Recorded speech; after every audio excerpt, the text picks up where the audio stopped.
Vamos então passar à segunda parte desta nossa reunião, uma segunda audição ao Sr. Eurodeputado Pedro Silva Pereira, que tenho todo o gosto em saudar e agradecer a sua disponibilidade.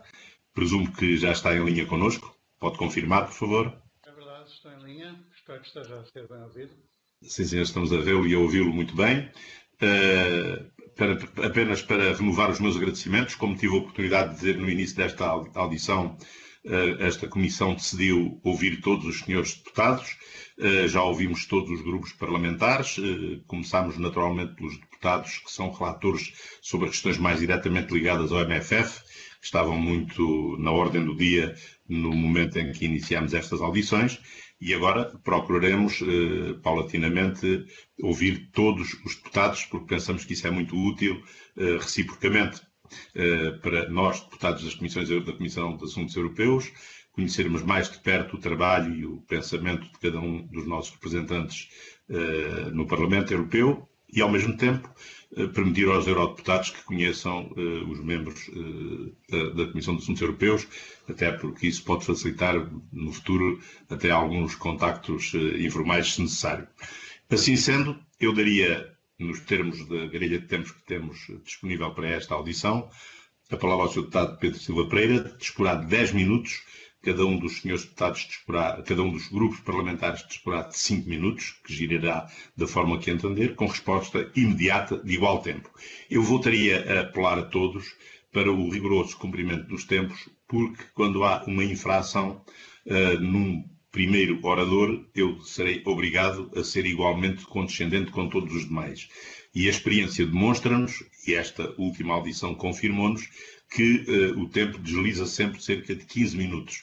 Ou seja, a grelha tal como está prevista demorará 70 minutos e normalmente nós prolongamos sempre por mais 15 ou 20, o que não abona muito a meu favor, enquanto presidente e disciplinador dos tempos, mas também não abona a favor de cada um dos intervenientes, há que confessá-lo também.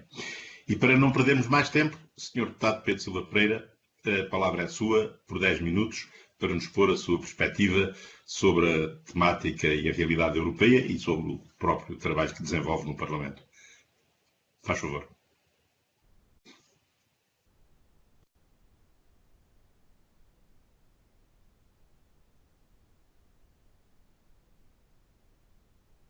Muito obrigado. Eu queria começar por cumprimentar o Sr. Presidente, é um gosto revê-lo, e também todos os senhores deputados da Comissão dos Assuntos Europeus, a que aliás tive a honra de pertencer também.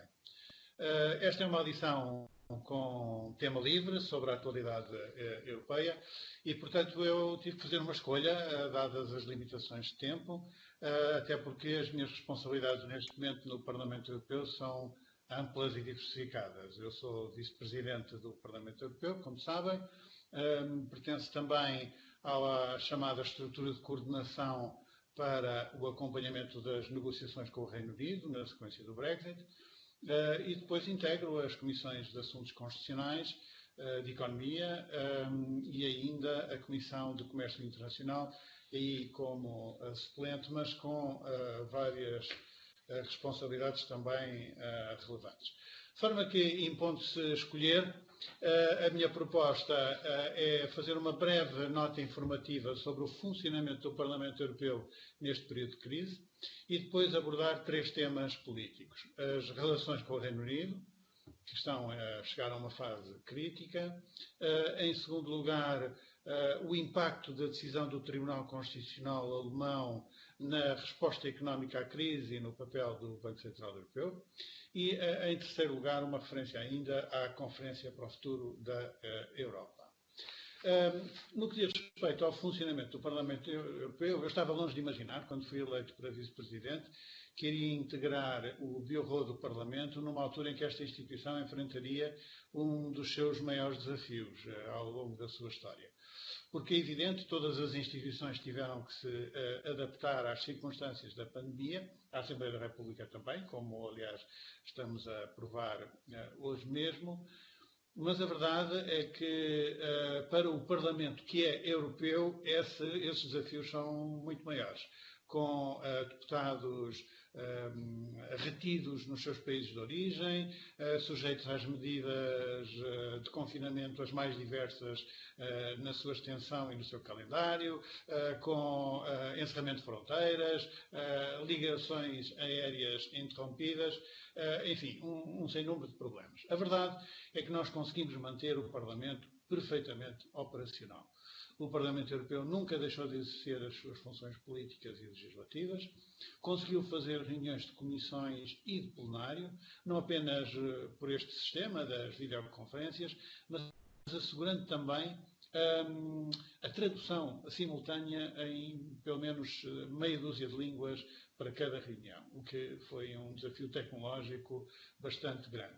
E também foi possível fazer votações remotas à distância, com os deputados a partir de suas casas, com uma interpretação muito extensiva e excepcional das nossas regras processuais, de maneira a que até as medidas de emergência que a União Europeia precisou de adotar pudessem ser aplicadas pelo Parlamento Europeu.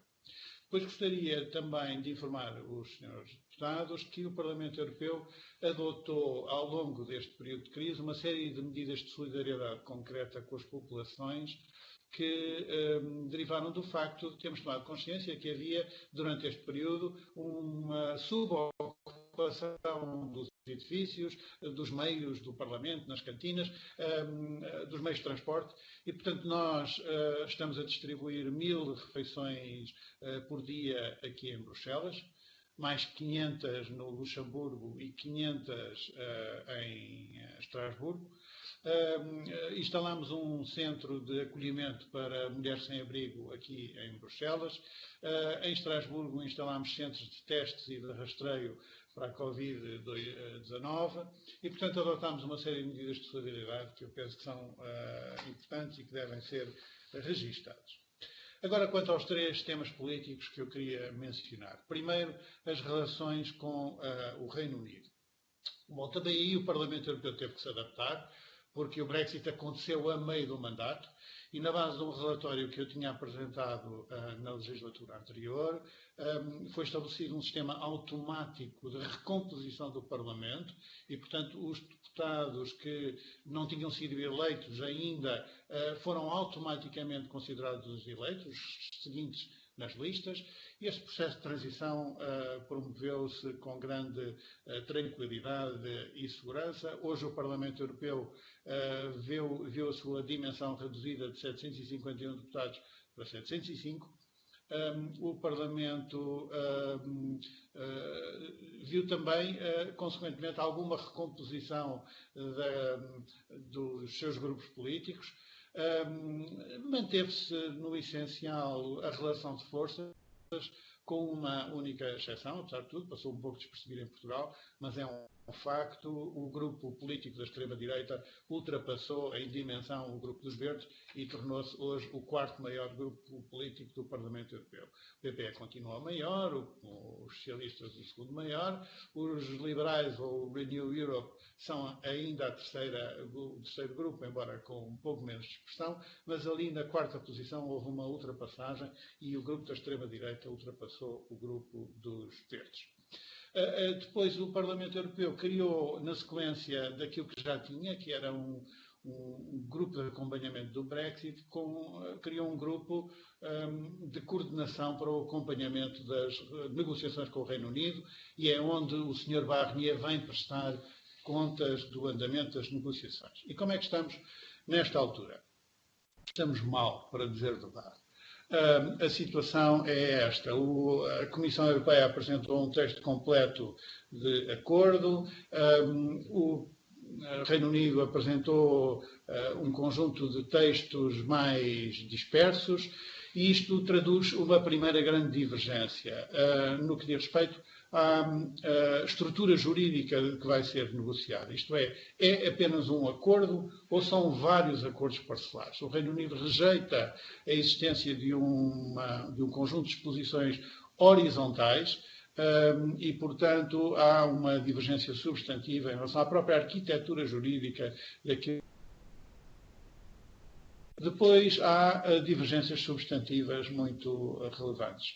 Em particular, no que respeita a 2 pontos, à questão do level playing field, porque a ambição de zero tarifas, zero cotas e zero dumping implica realmente que se mantenham padrões de proteção ambiental, social e laboral e também que as regras de ajudas de Estado e de concorrência não permitam distorções e permitam salvaguardar uma relação de integração económica ainda muito intensa como aquela que se ambiciona. O Reino Unido rejeita isso e, portanto, temos aí um problema sério nas negociações. O segundo ponto que é motivo de divergência é o relativo às pescas, porque o Reino Unido pretende afirmar a sua soberania sobre as águas, a Comissão Europeia partia de uma procura de defesa do status quo em relação à utilização das águas para efeitos de pesca e, portanto, neste momento é muito pouco claro qual vai ser a landing zone desta negociação. A Comissão Europeia está disponível para aceitar uma avaliação anual de estoques, mas quer de todo evitar uma negociação anual de cotas de pesca por espécie, que seria verdadeiramente infernal nestas circunstâncias. Não há nenhuma ideia de como é que isso pode ser resolvido e muito menos dentro do prazo existente. Gostava também de sublinhar que nós temos ainda um outro problema que diz respeito à implementação do acordo de saída, quer no que diz respeito aos direitos dos cidadãos, quer em particular no que diz respeito ao controle fronteiriço no Mar da Irlanda, em razão ao qual o Reino Unido tem feito declarações contraditórias e, portanto, não há nenhuma garantia de que esse compromisso vá plenamente ser cumprido. Vamos ver, está previsto que no mês de junho ocorra a 4ª ronda negocial, nestas circunstâncias difíceis de videoconferência, e depois ocorrerão a Conferência de Alto Nível, o Conselho, onde decisões têm de ser tomadas sobre a questão da extensão do período negocial. O Reino Unido não quer ouvir falar nisso, mas a verdade é que também não tem dado os passos necessários para tornar viável um entendimento dentro do prazo que está fixado, isto é, dentro do período de transição que se prolonga até ao final deste ano. Depois, uma nota sobre a questão do Tribunal Constitucional Alemão, porque eu penso que é muito importante esta decisão, ela é inaceitável e é duplamente perigosa do ponto de vista político e do ponto de vista económico. Ela é inaceitável porque ela põe em causa a competência exclusiva do Tribunal de Justiça Europeu para decidir sobre o exercício válido de competências por parte das instituições europeias, isto é, saber se elas cumpriram os seus mandatos e os limites dos tratados.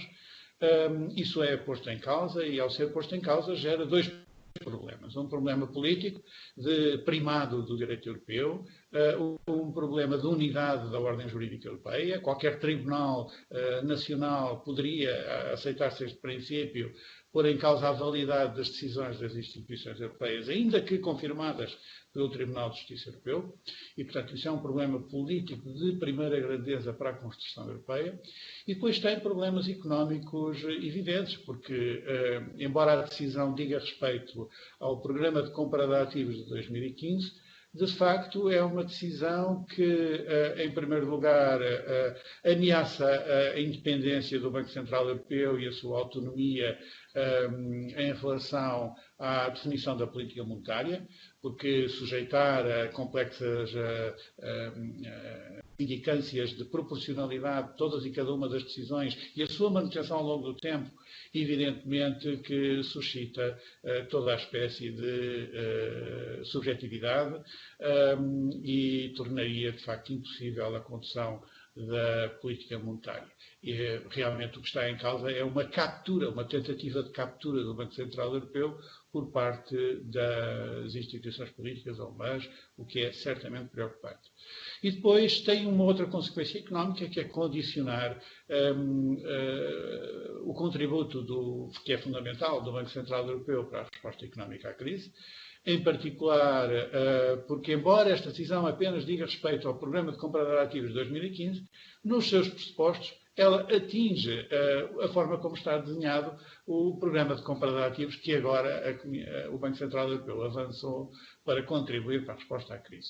Ora, nós precisamos de um Banco Central Europeu ativo e é, portanto, certamente muito preocupante que possa haver sequer a dúvida de que a famosa expressão do Mário Draghi, de que faria whatever it takes, tudo o que for preciso para salvar o euro, que realmente significa isso literalmente, tudo o que for preciso, e, portanto, para isso é preciso que todos os meios possam estar disponíveis.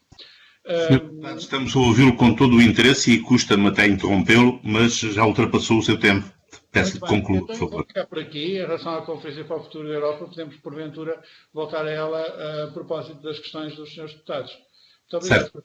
Certamente. Muito obrigado, senhor eurodeputado. Darei agora a palavra ao Grupo Parlamentar do Partido Socialista para colocar as suas questões através da senhora deputada Isabel Rodrigues, a quem cumprimento também. Obrigada, Sr. Presidente. Novamente dou bom dia a todas as senhoras e os senhores deputados e cumprimento de forma muito especial o Sr. Deputado Pedro Silva Pereira, a quem agradeço muito a sua exposição inicial. Também eu tive pena que o seu tempo tivesse acabado, porque estava a ouvi-lo com redobrado interesse. Senhor Deputado, esta semana nós conhecemos a proposta apresentada pela França e pela Alemanha e que foi, de um modo geral, saudada por todos, com exceção dos países ditos frugais. Da parte do Partido Socialista também olhamos para esta proposta como uma iniciativa muito positiva, porque ela interpreta a solidariedade europeia numa dimensão que nos parece importante, que é, por um lado, o reconhecer da dimensão da crise e dos seus efeitos, e, por outro, a necessidade de uma resposta conjunta e inovadora para estes tempos tão difíceis que a Europa atravessa. E há um outro aspecto também que relevamos, que é o facto de ela apontar para que o plano de recuperação seja especialmente dirigido aos sectores e às regiões mais afetadas, constituindo-se como um elemento propulsor da resiliência, mas também da convergência e da competitividade, sendo que a convergência terá sido profundamente abalada por estes tempos. Esta questão é muito importante, particularmente no contexto difícil das regiões ultraperiféricas. Eu fui eleita à Assembleia da República pelo Círculo Eleitoral dos Açores, compreenderá esta referência especial que faço, e o nosso entendimento de que a resposta europeia à crise não poderá deixar de ter em conta as especificidades de todas as regiões, mas também das regiões ultraperiféricas, e o agudizar das circunstâncias difíceis que elas já enfrentavam e que são aliás reconhecidas no contexto europeu. Até porque, para salvaguardar a saúde das pessoas e o Serviço Regional de Saúde, foi preciso adotar medidas que tiveram impactos imensos na economia e por essa via também a nível social, aliás, como aconteceu um pouco por todo o lado. A verdade é que, olhando para a Europa, nós vemos que todos são atingidos, mas, como se tem dito, as consequências estão longe de ter a simetria que tem a abrangência da crise provocada pela Covid. E uma das questões que nos preocupa é a necessidade de definir critérios no acesso aos fundos que, inclusivamente os do Fundo de Recuperação, que atendam a estas diversas realidades e que, sendo necessário, e concordamos com isso, conjugar a resposta à crise com a transição verde e com a transição energética, que não deixe de ter sido em conta o esforço que antes da crise muitos Estados-membros e muitas regiões realizaram nestas duas matérias. Preocupa-nos também a questão das desigualdades que se agudizaram durante este período, a questão da educação e da qualificação como o mecanismo mais eficaz que conhecemos de combate à pobreza está no centro destas preocupações, e também a questão das desigualdades de género. Ou seja, o nosso entendimento é de que, na resposta que a Europa dará à crise, não pode deixar de atender ao trabalho que já era necessário antes fazer para continuar a combater estas desigualdades e que terá certamente de ter que ser intensificado em função das consequências que tudo isto teve. Faria ainda também uma referência à questão da política agrícola. A agricultura é um dos sectores onde a questão da transição verde é central, sendo que pode também beneficiar e muito das potencialidades que a transição digital pode representar para esta atividade. Fazendo uma ponte com aquilo que o senhor deputado referiu relativamente à proposta, à decisão do Tribunal Constitucional alemão, e tendo presente esta proposta que foi apresentada pela França e a Alemanha, eu pedia-lhe que nos dissesse como é que lê esta proposta à luz dessa decisão.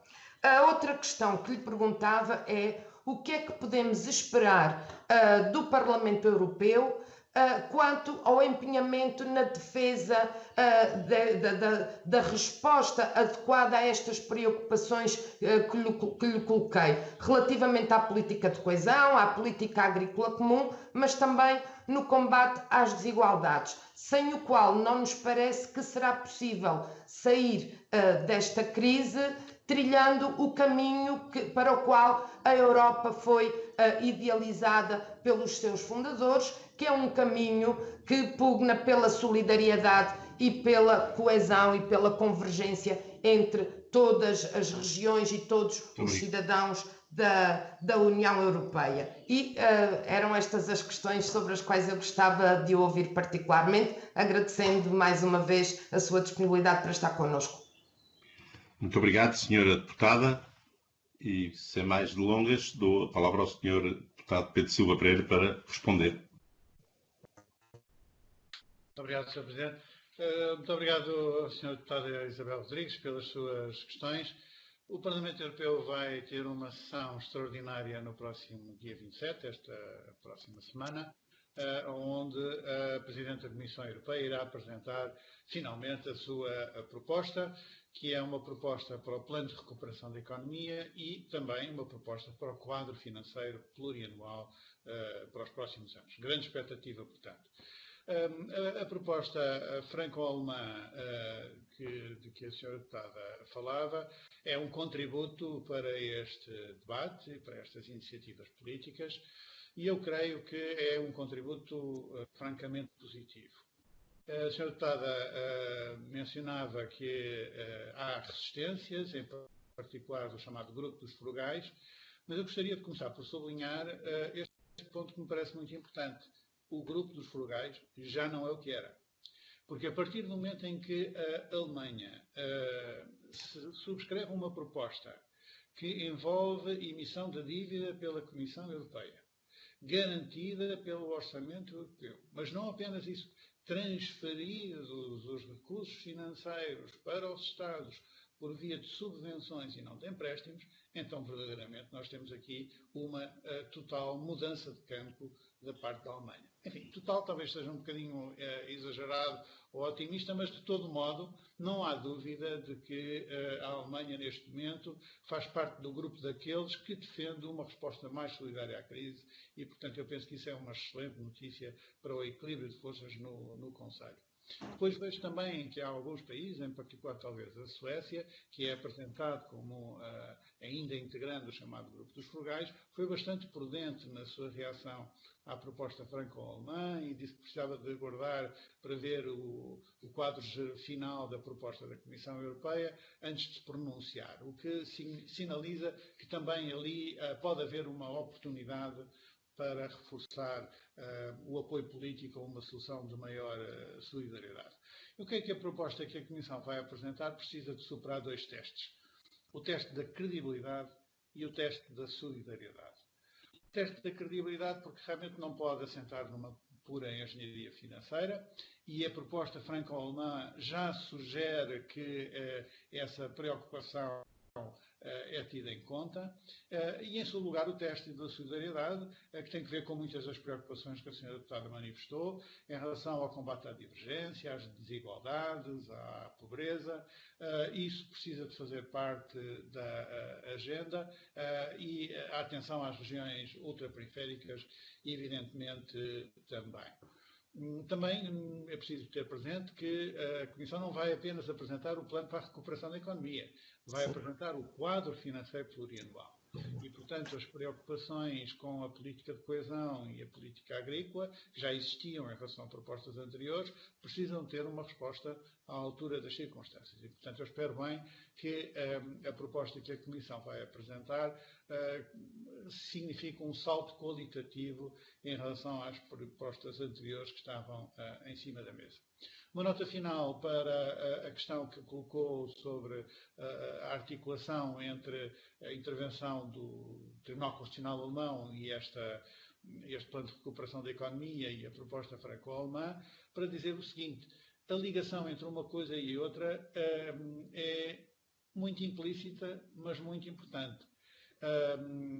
Evidentemente, o Banco Central Europeu não é ele que apresenta o plano de recuperação da economia, não é parte interessada, em certo sentido, neste plano, exceto na medida em que, quanto mais forte e robusto for o plano de recuperação da economia, menos se pedirá da política monetária. Mas há uma ligação implícita muito importante. É que é preciso saber qual é a atitude que o Banco Central Europeu vai tomar no apoio à emissão de dívida pela Comissão Europeia. Quer dizer, saber se o Banco Central Europeu vai estar disponível, pelo menos no mercado secundário, para adquirir os títulos de dívida adquiridos pela Comissão Europeia. Isso contribuiria muito para dar solidez a este plano de recuperação da economia, para baixar os juros, e, portanto, nós precisamos também aí do Banco Central Europeu, e eu espero, portanto, que seja possível superar estas resistências jurídico-constitucionais na Alemanha para que o Banco Central Alemão e o Banco Central Europeu desempenhem o papel que é preciso para dar total força a este plano de recuperação da economia. Muito obrigado, Sr. Eurodeputado Pedro Silva Pereira. Cabe-me agora dar a palavra ao Grupo Parlamentar do PSD, através do Sr. Deputado António Lima Costa. Tem a palavra, por favor. Muito obrigado. Cumprimento o Sr. Presidente, cumprimento as senhoras e senhores deputados presentes nesta audição e, em especial, o Sr. Eurodeputado e Vice-Presidente do Parlamento Europeu, Pedro Silva Pereira. Eu escolhi para tema da minha intervenção a questão orçamental e as suas repercussões práticas em Portugal e, repetindo o enquadramento já aqui feito, os custos económicos desta pandemia são incalculáveis para a Europa e para todos os Estados-membros, sem exceção. As diferenças entre países na capacidade de resposta à crise colocam, inclusivamente, em causa o pilar fundamental do projeto europeu, que é o mercado único, e em face do impasse que se gerou na resposta coletiva da Europa, esta semana finalmente começou a desatar-se o nó com a proposta franco-alemã de criação de um fundo de recuperação de €500 bilhão financiado com dívida comum e para financiar os Estados-membros, pelo menos numa parte, através de subvenções a fundo perdido. Mas, em contrapartida, o que é dito é que esse fundo será destinado aos setores económicos mais penalizados, mas, sobretudo, aos Estados-membros mais afetados pela pandemia. Ora, se Portugal, por um lado, não fez milagre nenhum no combate à Covid-19, contrariamente ao que o Governo faz constar, Portugal está na metade dos piores da Europa em número de infectados e de mortos. Por outro lado, é verdade, de facto, que não vivemos uma situação tão dramática como Itália, Espanha ou Bélgica. E por isso, não sendo Portugal dos mais afetados pela pandemia, gostava que o Sr. Eurodeputado nos desse a sua perspectiva sobre esta eventual dificuldade de acesso ao Fundo de Recuperação numa dimensão adequada e o que se pode fazer para defender os interesses nacionais neste aspecto. Uma possibilidade de ultrapassar esses constrangimentos que o PSD defende, aliás, seria canalizar verbas do Fundo de Recuperação num montante expressivo para a política de coesão, por um lado porque é um instrumento que está já no terreno e por outro lado pela sua flexibilidade, a sua capacidade de adaptação de medidas em função dos problemas específicos de cada região e de cada setor económico.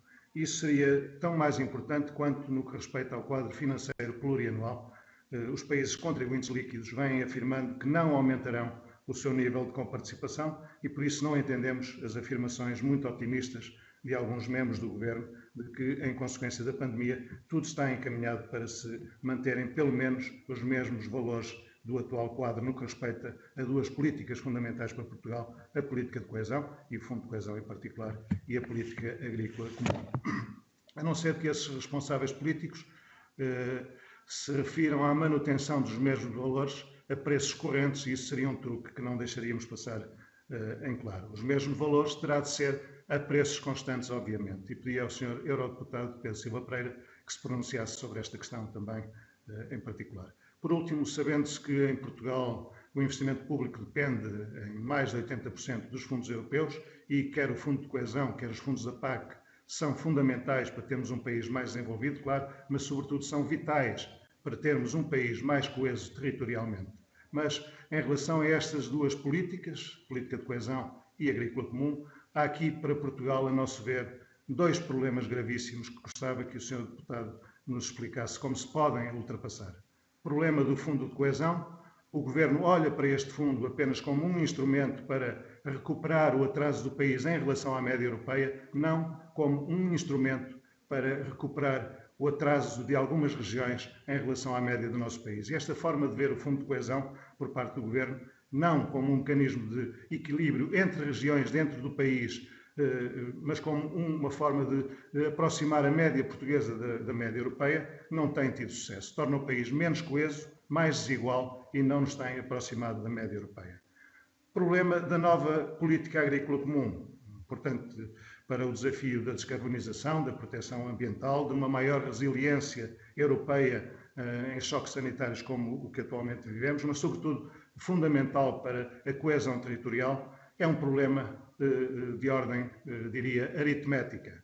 Para Portugal, o primeiro e o segundo pilar pesam cerca de 50% cada um, mas em termos médios, nos restantes países, o primeiro pilar pesa cerca de 75% e o segundo pilar apenas 25%. Ora, o que está em cima da mesa é a manutenção, de facto, sem grandes cortes, do valor global da PAC, mas através de um aumento do primeiro pilar e de um corte muito significativo no segundo pilar, o que para Portugal seria dramático, para Portugal em particular. Um corte de uma fatia que representa 50% de um bolo é o dobro do mesmo corte numa fatia que representa 25% desse bolo. E, portanto, a proposta que está em cima da mesa implica para Portugal um corte no segundo pilar, que é o dobro da média europeia, e isso não é aceitável. Portanto, não é aceitável porquanto o segundo pilar é fundamental para o nosso desenvolvimento rural, para o investimento no interior do país, para uma maior coesão territorial. E, portanto, sobre estes dois problemas em concreto, pedi ao Sr. Eurodeputado Pedro Silva Pereira que nos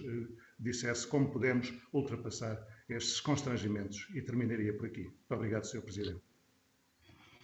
Muito obrigado, Sr. Deputado António Lima Costa, pelas suas questões e pela forma escrupulosa na gestão do seu tempo. E eu dou a palavra, com todo o prazer, ao Sr. Eurodeputado Pedro Silva Pereira para responder. Obrigado, Sr. Presidente. Obrigado também ao Sr. Deputado António Lima Costa pelas suas perguntas muito pertinentes. Queria começar, talvez, por dar um testemunho na condição de Eurodeputado, um testemunho a partir de Bruxelas, verdadeiramente, que é onde estou neste momento.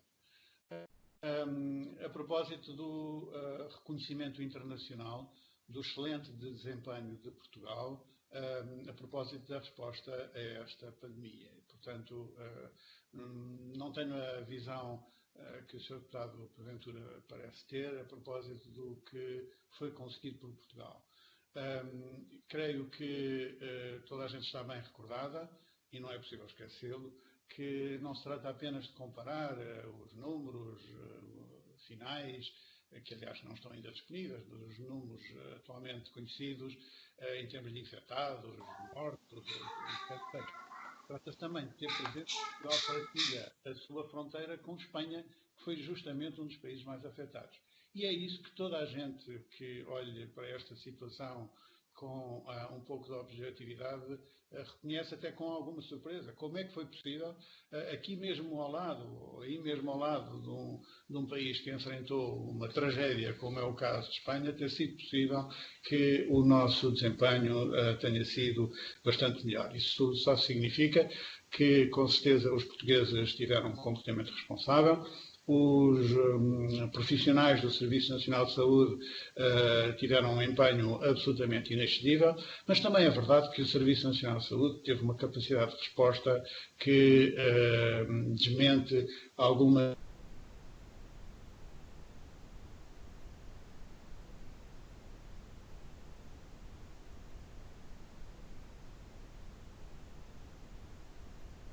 não sei neste momento se estou a ser recebido.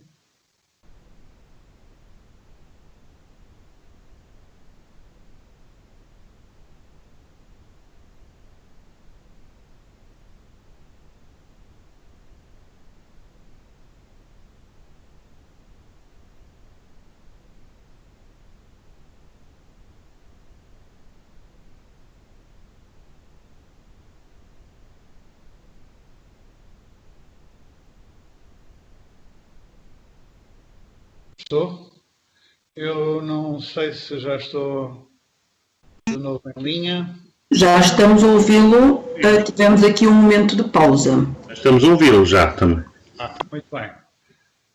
Então eu continuaria. Bom, parece que agora está de novo disponível. Ora bem, então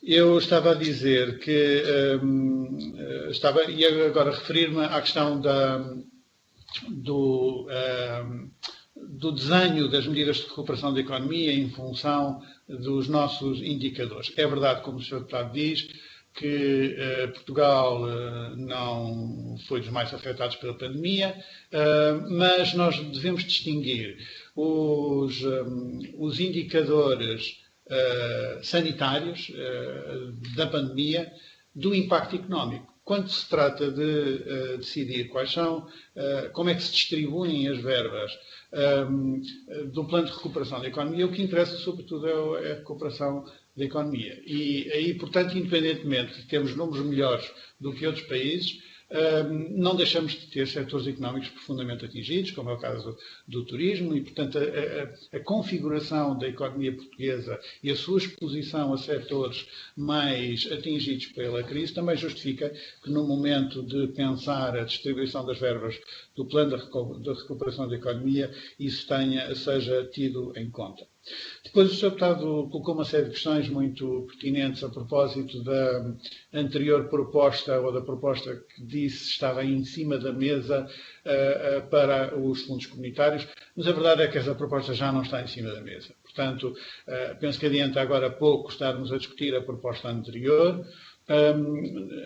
Já na próxima semana, quarta-feira, conheceremos a nova proposta da Comissão para o quadro financeiro plurianual, e aí o que posso dizer é que partilho inteiramente das preocupações do Sr. Deputado quanto à necessidade de um reforço das verbas para a coesão e quanto à necessidade de um reforço das verbas para a agricultura, em particular no que diz respeito ao segundo pilar.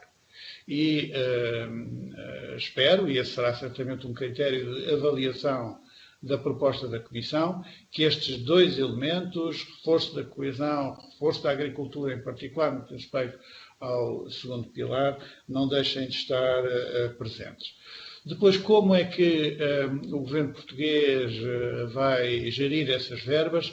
Bom, eu creio que também não acompanharia totalmente a sua leitura quanto ao facto de o Governo estar preocupado apenas com os indicadores nacionais da convergência em termos de coesão e menos com a coesão territorial. Eu creio que a coesão territorial, a valorização do interior, a preocupação com as regiões ultraperiféricas tem feito parte da agenda, mas, enfim, essa discussão virá depois noutra fase, quando perante o quadro financeiro plurianual que for aprovado, internamente tivemos que discutir o modo como essas verbas vão ser aplicadas em Portugal. Mas não creio que tenha que haver uma divergência entre nós a esse respeito. Como digo, partilhamos as mesmas preocupações no sentido de uma política ativa de convergência e de coesão social e territorial e no sentido de reforçar, em particular, para já, as verbas disponíveis para a coesão e para o setor da agricultura, em particular, no que diz respeito ao desenvolvimento rural. Muito obrigado, Sr. Deputado. Muito obrigado. É agora a vez de dar a palavra à Sra. Deputada e Vice-Presidente desta Comissão, Fabíola Cardoso, por parlamentar do Bloco de Esquerda. Tem a palavra. Muito obrigada, Sr. Presidente. Cumprimentar em particular o Sr. Eurodeputado e Vice-Presidente do Parlamento Europeu, Pedro Silva Pereira, que nos brindou com uma muito interessante comunicação, com a qual, de facto, conseguimos ter uma perspectiva bastante próxima do que é que foi também a resposta do Parlamento Europeu a esta situação absolutamente inesperada que nos afetou a todos e que muito contribui para percebermos as relações entre o Parlamento Europeu e o Parlamento Nacional e, portanto, agradecer desde já também as respostas que já foi dando a estas situações. Eu penso que estamos, de alguma maneira, de acordo que esta situação que vivemos nos leva a questionar muito daquilo que é a nossa maneira de olhar para o funcionamento das instituições, nomeadamente da União Europeia, e para a necessidade de aprendermos com estas respostas que fomos dando e promover mudanças significativas no nosso modo de organização, no nosso modelo económico e social da Europa que queremos e das instituições que queremos. Estas mudanças a que assistimos foram mudanças radicais, causadas por uma situação, também ela, muito radicais, mas são mudanças que alguém aqui apelidou de idealistas. Não, pelo contrário, são extremamente realistas. E realista é também a vontade de mudar para melhor e, de alguma maneira, aproveitar as aprendizagens que fomos fazendo com esta situação para melhorar o funcionamento da sociedade, do sistema económico, do sistema político. Idealista é achar que tudo pode ou que tudo deve ficar igual. Isso não é idealista sequer, é irrealista e também penso que é indesejável. Portanto, a minha primeira pergunta, partindo das palavras que o Sr. Eurodeputado nos trouxe aqui, é o que é que pensa que poderemos de facto manter desta situação que estamos a viver, dessas transformações a que se referiu, o que é que poderíamos manter no funcionamento não só do Parlamento Europeu, mas também no funcionamento das próprias estruturas democráticas? De que maneira é que poderemos aprender aqui a agilizar, a celerizar, até a simplificar procedimentos relativamente aos processos complexos com que lidamos a nível da União Europeia? Uma segunda linha de abordagem é a questão da própria proximidade com os cidadãos.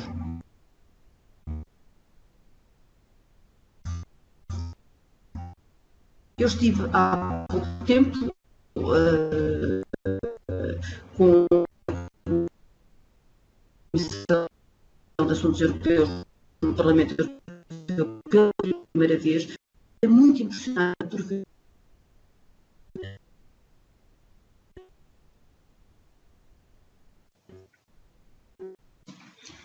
Creio que estamos com condições difíceis. Diga, Sr. Presidente. Deixámos de ouvi-la. Eu não sei se tratou apenas do meu caso, se o problema foi comum. De qualquer modo, vejo que a Sra. Deputada está em condições de intervir. Faz favor de continuar. Muito obrigada. Peço desculpa para não me aperceber da situação, perguntava eu, de maneira simplificada, o que destas alterações do funcionamento do Parlamento Europeu, o que é que se pode manter para melhorar o funcionamento destas instituições, tanto em termos internos como em termos de solidariedade e de relação com os cidadãos, nomeadamente com aqueles que estão na sua proximidade, porque penso que este é o momento em que a democracia ou se reforça ou corre sérios riscos. Gostava de comentasse como é que vê alguns desvios autoritários que, à conta da situação da Covid, têm vindo a acontecer, nomeadamente na Hungria, que ainda esta semana aprovou retrocessos em relação aos direitos humanos, nomeadamente aos direitos humanos das pessoas transexuais neste país. Ou seja, esta situação poderá levar a uma fragmentação do próprio tecido europeu, levando a que pergunto se faz alguma analogia com aquilo que está a acontecer, por exemplo, na Hungria, com aquilo que aconteceu com o Reino Unido, aproveitando a sua experiência enquanto negociador nesta área. Esta pandemia poderá contribuir para o reforço dos nacionalismos a que assistimos, por exemplo, nesses países de leste, já que falamos do Brexit e a situação dos portugueses no Reino Unido, como é que está a ser acautelada do seu ponto de vista? Pensa que levanta questões ou está a ser bem acautelada e os cidadãos nacionais que estão no Reino Unido podem estar tranquilos relativamente à sua manutenção? Para terminar, gostava de colocar a questão relativa à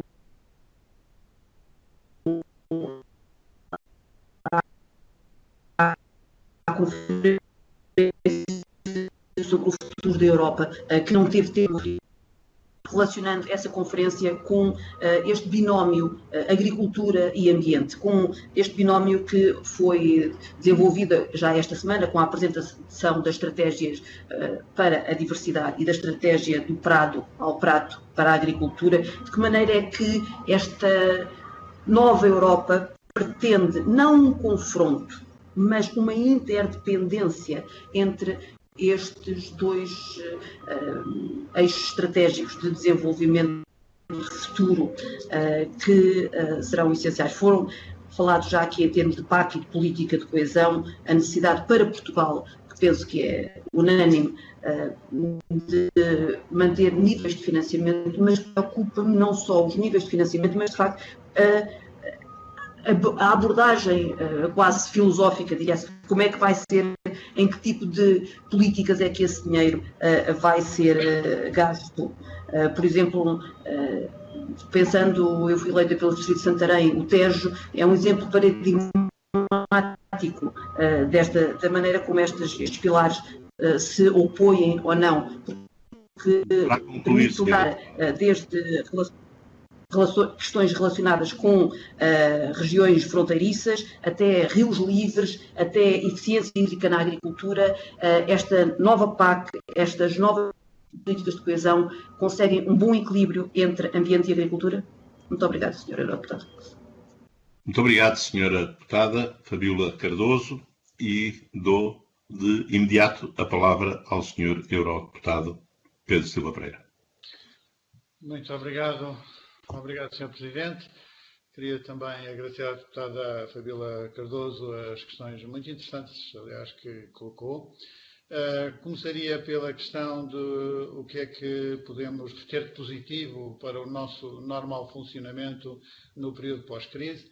Bom, em primeiro lugar, precisamos de perceber que temos que adaptar as nossas regras a condições de operacionalidade, mesmo em situação de emergência. Agora foi uma pandemia, de hoje para amanhã é uma guerra, o que for, mas nós precisamos que uma instituição política como o Parlamento Europeu, que faz debate político, que escrutina a ação da Comissão Europeia e que é indispensável na iniciativa legislativa, na aprovação de medidas legislativas, esteja permanentemente operacional. E, portanto, nós temos que adaptar as nossas regras, aprendendo com esta situação de exceção que tivemos que enfrentar. Depois, outra coisa que penso que devemos manter é o aproveitamento destes canais de comunicação, de modo até a facilitar a participação e a proximidade com os cidadãos. É certo que há muita coisa que já se faz, mas ao longo desta crise fez-se muito mais e aprendeu-se a fazer melhor e, portanto, eu penso que isso é qualquer coisa de muito importante. Depois teremos a seu tempo a Conferência para o Futuro da Europa, que teve que ser adiada também, que estava prevista começar a 9 de maio e, portanto, teve que ser adiada por causa da pandemia. Aí nós teremos que discutir algumas mudanças para o reforço e a qualificação da democracia europeia,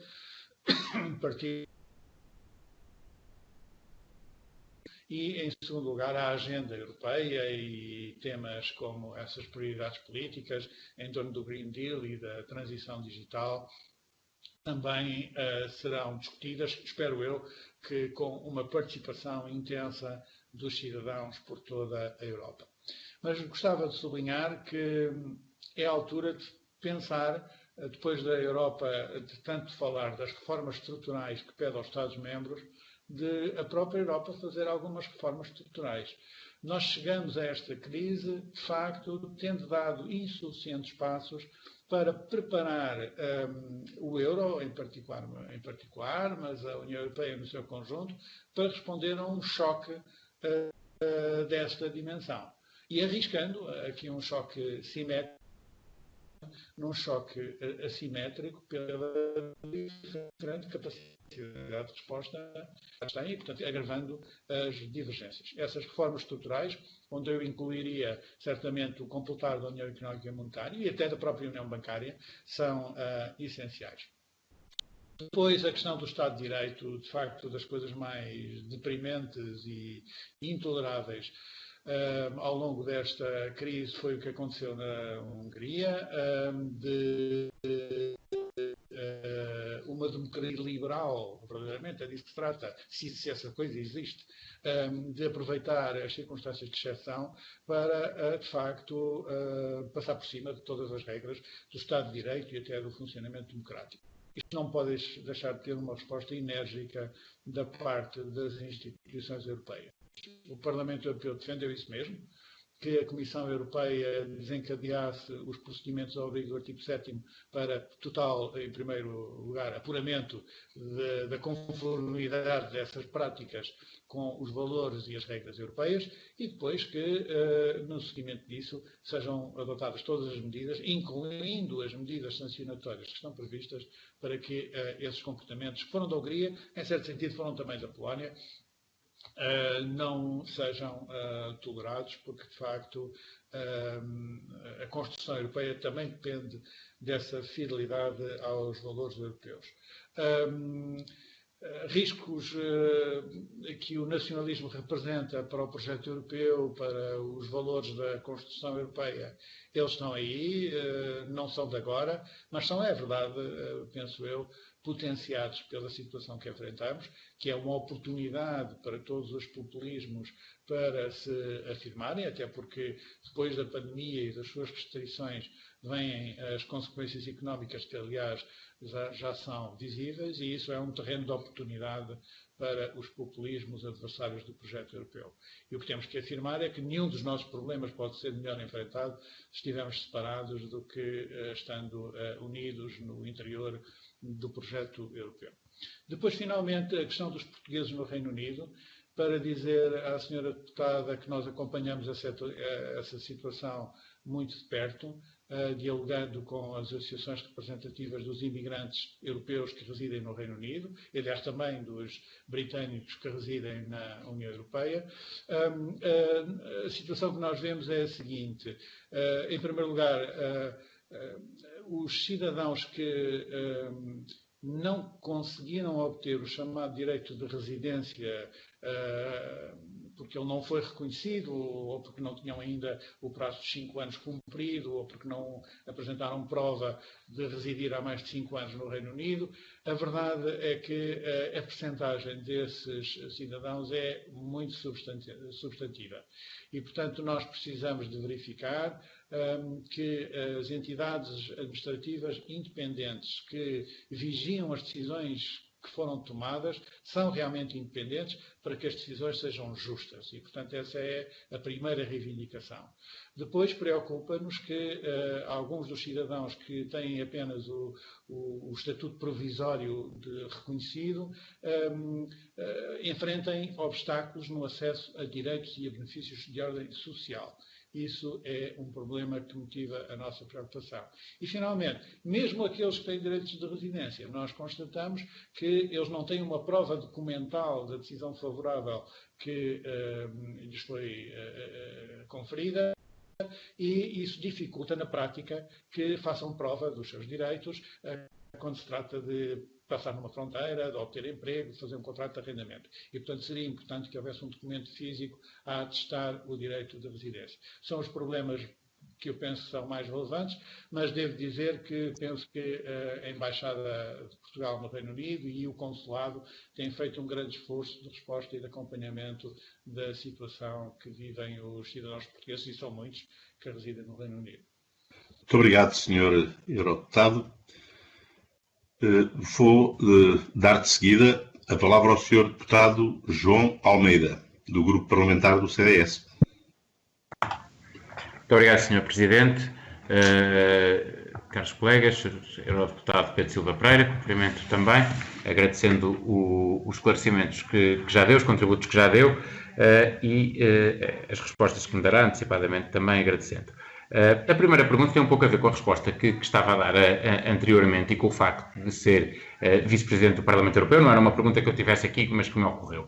Preocupa-me não a condenação do Parlamento, que o Parlamento Europeu tem feito e que várias forças políticas têm feito, de algumas derivas pouco condizentes com o projeto europeu, quer do ponto de vista da democracia, quer do ponto de vista dos respeitos dos direitos humanos em alguns Estados-membros. E preocupa-me a orientação ideológica dessas críticas. E ainda agora, o Sr. Eurodeputado falou da Hungria e da Polónia, e eu pergunto-lhe, malta, mas será que o assassinato de um jornalista que motivou, até do ponto de vista europeu, das instituições europeias, medidas concretas, passa ao lado daquilo que é a análise dos eurodeputados portugueses? Ou melhor, dos eurodeputados portugueses de esquerda? Eu pergunto a um vice-presidente do Parlamento Europeu, a um vice-presidente português do Parlamento Europeu, se aquilo que se passa em Malta, só pelo facto de o governo não ser de direita, não merece também um escrutínio do ponto de vista daquilo que é o respeito pelos princípios básicos do projeto europeu no que diz respeito a liberdade, democracia e direitos humanos. Depois, pedindo esclarecimento sobre esta matéria, ainda às questões concretas. Há uma preocupação que o grupo parlamentar do CDS tem na Assembleia da República com aquilo que é a conjugação das respostas à pandemia que vivemos e à crise económica por ela originada e àquilo que era o processo do orçamento da União que estava em curso. O Parlamento português, como sabe, criticou unanimemente várias das propostas que foram sendo feitas para o quadro financeiro plurianual. E era muito crítico, unanimemente também, da proposta que estava em cima da mesa antes de surgir toda esta situação. E, portanto, a dificuldade que tem que haver é para perceber como é que, entrando o Fundo de Recuperação como reforço do quadro financeiro plurianual, não havendo ainda evidência da alteração dos critérios depois da afetação desses recursos, como é que nós passamos de uma visão pessimista, negativa e contrária até ao quadro financeiro plurianual que estava em cima da mesa para uma perspectiva otimista? Porque um mero aumento dos recursos não garante que a sua afetação seja equitativa, justa e seja feita no interesse de Portugal. Porque se este reforço que vem do Fundo de Recuperação for dirigido para áreas que não sejam a área da coesão, ou que não seja a área da política agrícola comum, isso apenas reforça a desigualdade e a desadequação do quadro financeiro plurianual àqueles que são os interesses de Portugal. E parece que esse debate desapareceu. E eu convoco, se não me leva mal para esse debate, quer dizer, como é que, com o Fundo de Recuperação e com a discussão que ainda vai ter que se fazer, nós garantimos que a afetação de recursos, porque se a discussão entre subvenções e empréstimos é importante, a discussão entre a afetação à coesão, à política agrícola comum ou a outras áreas de investimento e a outros programas europeus é igualmente importante, ou para Portugal até se calhar, não diria mais, é tão importante como essa discussão de princípio entre subvenções e empréstimos. E, portanto, como é que se posiciona relativamente a esta matéria? Última questão. Sabendo que temos posições divergentes, também já coloquei esta questão ao seu colega Pedro Marques, sabendo que temos posições diferentes relativamente àquilo que deve ser a manutenção da regra da unanimidade ou a sua substituição em algumas matérias, tendo também posições diferentes relativamente aos recursos próprios da União e a novos impostos e à criação de novos impostos europeus, há uma questão que não é diretamente esta, é a questão institucional. Qualquer destas matérias deve respeitar o primado dos Parlamentos Nacionais. Foi votada pelos eurodeputados do Partido Socialista no Parlamento Europeu, foi um diploma que apontava para alterações na regra maioritária de votações e para alterações na política fiscal da União com a criação de novos impostos em matérias que o Parlamento português não teve ainda a oportunidade de se pronunciar. E, portanto, a pergunta que eu faço é se defende ou não o primado dos parlamentos, da vontade expressa pelos Parlamentos Nacionais em matérias que são de abdicação, que representam uma redução da soberania nacional, seja em matéria fiscal, seja em matéria de voto por unanimidade e sua substituição por voto maioritário. Muito obrigado. Muito obrigado, Sr. Deputado João Almeida. Eu vou dar a palavra ao Sr. Eurodeputado Pedro Silva Pereira para a última resposta nesta sua prestação, nesta audição, uma vez que a Sra. Deputada do PAN me informou que teve de se ausentar e o Deputado Bruno Dias acabou de me enviar uma mensagem dizendo que está igualmente disponível, portanto, ainda podemos ouvir as questões do Deputado Bruno Dias após as suas respostas ao Deputado João Almeida. Tem a palavra, Sr. Deputado Pedro Silva Pereira.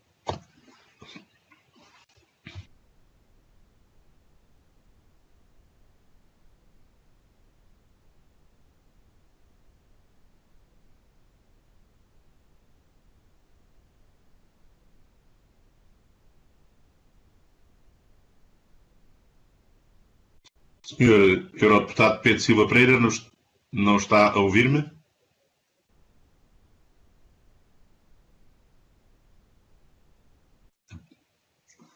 Está sem som, Senhor Deputado. Há um problema com o som. Não estamos a ouvi-lo. Bom, e agora? Agora sim. Agora sim, faz favor. Eu queria agradecer ao deputado João Almeida as questões que colocou e vou à primeira, que diz respeito à alegada seletividade ideológica na condenação das violações do Estado de Direito na União Europeia. Para informar o Sr. Deputado que isso não corresponde à realidade, o Parlamento Europeu tem-se pronunciado sobre problemas relativos quer aos direitos humanos, quer às regras do Estado de Direito em vários países,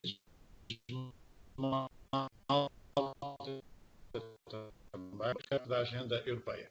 Agora, o Sr. Deputado concordará que a Hungria e a Polónia representam um desafio de outra escala e de outra natureza, porque se trata de um problema sistémico com o funcionamento do Estado de Direito. E, portanto, sem menosprezar algumas situações pontuais que existam noutros países e que sejam, sem dúvida, de gravidade que mereça reparo, nós temos que perceber que o que está colocado na Hungria, numa governação que se anuncia a si própria como sendo de uma alegada democracia iliberal, E, portanto, iliberal significa disposta a passar por cima dos mecanismos de garantia dos direitos fundamentais, de separação dos poderes, aquilo que, de facto, estrutura um Estado de Direito, coloca um desafio enorme ao funcionamento da União Europeia, aos seus valores, um desafio, como digo, sistémico. O mesmo acontece com o que se passa na Polónia, à independência dos tribunais e agora também esta operação de tentativa de realização de eleições em circunstâncias absolutamente e com alteração de regras eleitorais de última hora, enfim. E, portanto, este tipo de situações, evidentemente, têm uma escala e uma dimensão que obrigam à mobilização de todos os instrumentos de reação disponíveis à luz dos tratados, incluindo, de facto, não apenas as perguntas de esclarecimento que a Comissão pode dirigir, mas depois o acionamento em pleno do artigo 7º, incluindo, se for o caso, a aplicação de sanções. Foi isso que o Parlamento pediu e, com as razões que acabei de explicar, da natureza sistémica dos desafios ao Estado de Direito que nesses países são colocados. Em segundo lugar, eu percebo a observação do Sr. Deputado a propósito do Fundo de Resolução e do quadro financeiro plurianual. E até posso dizer que acompanho a sua preocupação. Isto é, não é uma perspectiva positiva a propósito do Fundo de Recuperação da Economia que será aplicado nos primeiros 2 ou 3 anos do próximo período financeiro a nível europeu, que deve esconder a necessidade de termos um bom quadro financeiro plurianual para o conjunto dos 7 anos, onde os problemas da coesão, da política da agricultura têm que estar presentes. E eu creio que, portanto, isso deve fazer parte das nossas preocupações e, portanto, certamente na ponderação da proposta da Comissão, isso não deixará de estar presente também. Agora, o que eu espero é a minha convicção, é que a Comissão Europeia aproveitará a oportunidade também para corrigir alguns aspectos mais negativos no que diz respeito às propostas que estavam anteriormente em cima da mesa, em particular no que diz respeito à coesão e a alguns aspectos da política agrícola, no que diz respeito, sobretudo, ao segundo pilar, de modo a que estes instrumentos possam promover a convergência. E vamos ver qual é a proposta que a Comissão vai apresentar. De uma coisa tenho a certeza, o Primeiro-Ministro português e o Governo português têm hoje uma capacidade de defesa e uma determinação na defesa dos interesses nacionais que pede messas a todos os esforços anteriores. Eu creio que o Primeiro-Ministro tem hoje um reconhecimento a nível europeu que faz dele uma parte na solução e espero que isso possa ajudar a inspirar soluções mais favoráveis também para os interesses portugueses. Depois, a última questão que o Sr. Deputado colocava, no que diz respeito aos recursos próprios e à questão da unanimidade, para dizer o seguinte: é verdade que nós temos divergências a propósito dessas regras europeias e a propósito da questão dos recursos próprios, já as debatemos mais do que uma vez. Ora, eu convidaria o Sr. Deputado e o CDS a repensar um pouco a questão dos recursos próprios à luz do plano de recuperação da economia de que nós agora precisamos. Porque agora a questão dos recursos próprios não é apenas um outro complemento do financiamento do quadro financeiro plurianual. É um elemento chave, absolutamente essencial, para um plano de recuperação da economia numa situação sem precedentes.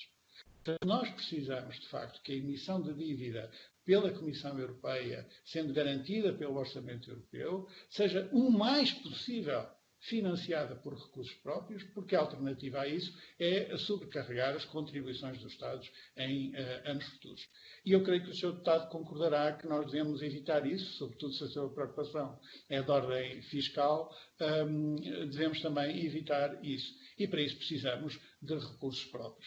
É claro, os recursos próprios, diria ao Sr. Deputado, mas isso também são impostos. Sim, mas nós temos a possibilidade de desenhar um conjunto de recursos próprios para as transações financeiras internacionais, para o setor do digital, até para alguns domínios de natureza ambiental que são relevantes e que penso que deviam ter considerados positivamente e não negativamente, porque eles são parte da solução e, de facto, se nós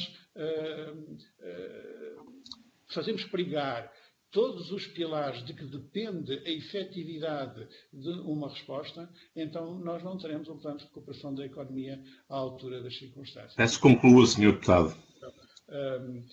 Conseguir consensualizar, não apenas a nível europeu, mas também a nível nacional. Muito obrigado, Sr. Eurodeputado Pedro Silva Pereira. E então agora para uma última intervenção, dou a palavra ao Sr. Deputado Bruno Dias, do Grupo Parlamentar do PCP, a quem saúdo também pela sua presença e participação. Obrigado, Sr. Presidente. Agradeço também e queria cumprimentar o Sr. Presidente e a todos, e neste caso em particular ao Sr. Deputado ao Parlamento Europeu, Pedro Silva Pereira, agradecer as informações e o testemunho que tem vindo aqui a partilhar com a Comissão de Assuntos Europeus neste encontro. Agradeço também ao Sr. Presidente a informação que tinha dado há pouco, de que eu estava de facto com outra reunião que me impediu na parte inicial de participar aqui neste debate. Eu gostava de colocar ao Sr. Deputado ao Parlamento Europeu, Pedro Silva Pereira, 2 ou 3 questões, no seguimento, aliás, do que tem vindo a ser colocado nas suas intervenções e nas respostas que tem vindo aqui a prestar. Por um lado, queria fazer uma referência a esse entendimento, a esse anúncio da França e da Alemanha, portanto, esse acordo franco-alemão sobre os tais 540 mil milhões de euros com a perspectiva de transferências na forma de subvenções, como contributo, de certa forma já talvez a dar o enquadramento e a dar o mote para esta perspectiva que se coloca para a próxima semana e cá estaremos na semana que vem para verificar qual a proposta concreta que a Comissão Europeia trará relativamente ao quadro financeiro plurianual, mas eu sobre isto gostaria de colocar 3 questões muito objetivas para ouvir a perspectiva do Sr. Deputado ao Parlamento Europeu sobre essa matéria. No concreto, olhando para este anúncio franco-alemão, digamos assim, e olhando para aquilo que tem vindo a ser as decisões, quer do Conselho, quer da Comissão Europeia, anunciadas nesta resposta, quer do ponto de vista do plano de recuperação, quer do ponto de vista das respostas imediatas que têm vindo a surgir, pergunto-lhe qual é a sua perspectiva sobre o resultado em concreto para Portugal do ponto de vista das respostas e da atribuição de recursos, digamos assim, ao nosso país. Nós temos vindo a assistir ao longo dos anos a uma tendência muito acentuada de aprofundamento de opções no sentido de gestão centralizada dos recursos da União Europeia, uma perspectiva, como já tem vindo a ser colocada ao longo desta audição, de corte nos fundos para a coesão e nos recursos concretos para a política de coesão, e nomeadamente para países como o nosso, porque alarga-se depois o âmbito da aplicação desses fundos e até ao nível de outros países, mas já sabemos que esperamos que a proposta revista seja diferente, mas a questão que se coloca é, quer na centralização da gestão dos recursos, quer na opção que tem vindo a surgir de instrumentos financeiros em vez de chamadas subvenções, que perspectivas para a dimensão desses montantes e a sua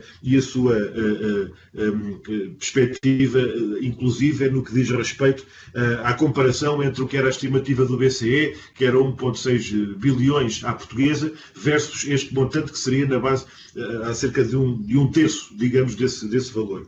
E, finalmente, a terceira questão, que condicionalidades associadas a este tipo de apoios ou a este tipo de respostas, para além daquilo que já é conhecido e que tem sido a nossa sina, digamos assim, quer das Country Specific Recommendations, quer daquelas da governação económica, as várias medidas que têm vindo a ser tomadas, para além disso, que consequência que na sua perspectiva, se podem colocar em relação a esta matéria.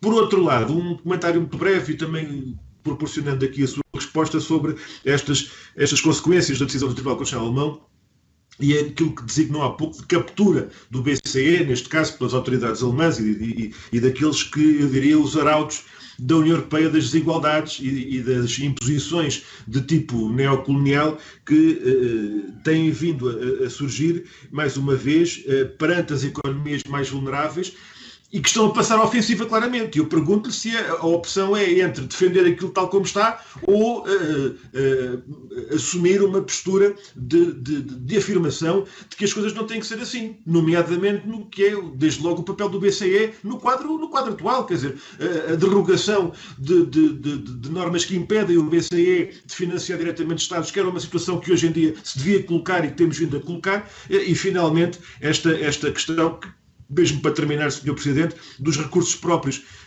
que o Sr. Deputado dizia que são a alternativa para não sobrecarregar os Estados-membros, eu diria só se assumirmos como inevitável e como fatalidade que não há uma função verdadeiramente redistributiva dos orçamentos comunitários e que a União se mantém naquela lógica que os pseudo-frugais têm vindo a afirmar de que há os contribuintes líquidos e os beneficiários líquidos, como se não houvesse grandes beneficiários da integração no mercado comum, e esses sim estão a ganhar, como é o caso da Alemanha. Eu deixava estas questões, agradeço mais uma vez ao Sr. Presidente e cumprimento e saúdo o Sr. Deputado Pedro Silva Pereira. Muito obrigado. Deputado Bruno Dias, pelas questões que acaba de colocar, e passo de imediato a palavra ao Sr. Deputado Pedro Silva Pereira para responder. Muito obrigado, Sr. Presidente, Sr. Deputado Bruno Dias, é um gosto revê-lo. Obrigado pelas suas questões.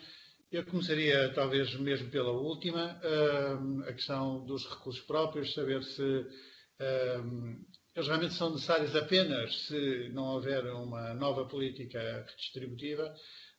Eu acho que não, Sr. Deputado. Eu acho que nós precisamos mesmo de mais recursos no orçamento europeu. Um dos problemas que nós temos é, de facto, a insuficiência da capacidade orçamental da União Europeia.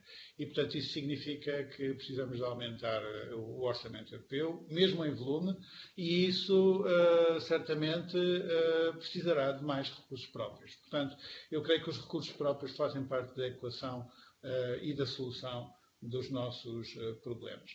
Depois o Sr. Deputado faz uma pergunta que só não é de $1 milhão, porque é, porventura até mais do que isso, que é a pergunta sobre, então, e agora, neste plano de recuperação da economia, quanto dinheiro é que vem para Portugal? Não sabemos, Sr. Deputado, e também não me vou deitar a adivinhar sobre essa questão. O que posso dizer é o seguinte, quer na proposta franco-alemã, quer nas intenções que a Comissão anunciou, há uma preocupação com a convergência. Até há algum tempo atrás, a convergência era uma palavra quase proibida a nível europeu. Lembro-me bem que o Primeiro-Ministro português com o Primeiro-Ministro espanhol, em tempos, fizeram uma iniciativa que é chamada Um Novo Impulso para a Convergência. E como essa ideia de convergência, por estranho que nos possa parecer, era tão mal recebida em alguns meios políticos e em alguns governos europeus. E, portanto, acho que o que podemos esperar é que esta ideia da convergência, de acorrer aos setores e também às regiões mais afetados pela crise, e certamente o setor do turismo, que interessa particularmente a Portugal, será um deles, que isso possa ter expressão na proposta que vai ser apresentada.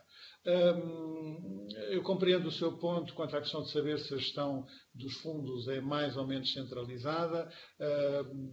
penso que isso vai depender muito da natureza dos programas e da alocação, mas, Sr. Deputado, eu tenho a esperança e a convicção, em função da informação que nós temos, que uma parte importante dos novos recursos do Plano de Recuperação irão robustecer a resposta em sede de políticas de coesão. E, portanto, é com essa esperança que partimos para a análise da proposta que a Comissão vai apresentar. Com condicionalidades, bom, eu penso que as referências às condicionalidades que há na proposta franco-alemã são muito genéricas, não quer dizer que sejam importantes, fazem sobretudo alusão a que haverá um momento em que, depois da suspensão das regras do Pacto de Estabilidade e Crescimento, os países regressarão aos seus compromissos financeiros para a estabilidade financeira na zona euro e, portanto, às suas metas orçamentais. Não tem nada a ver, portanto, com a contratualização de programas de ajustamento, porque isso seria as contrapartidas de condicionalidade de empréstimos que não constam da proposta franco-alemã e, portanto, acho que estamos a falar realmente de um quadro bastante diferente daquele que tínhamos pela frente quando foi a última crise financeira. Mas eu acompanho o Sr. Deputado na necessidade de, por um lado, garantir que esta suspensão das regras do Pacto de Estabilidade e Crescimento é duradoura.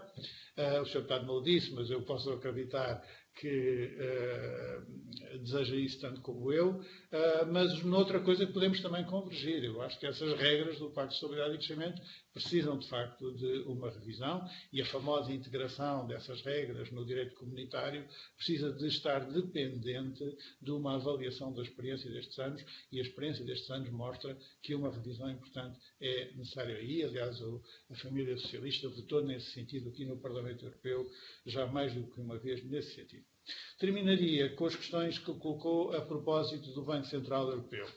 Para dizer, em primeiro lugar, que, como reparou, eu acentuei a questão da captura do Banco Central Europeu por parte da Alemanha e não propriamente a questão da independência do Banco Central Europeu. Eu fiz referência à independência, mas no sentido de ela ser posta em causa por via de uma captura.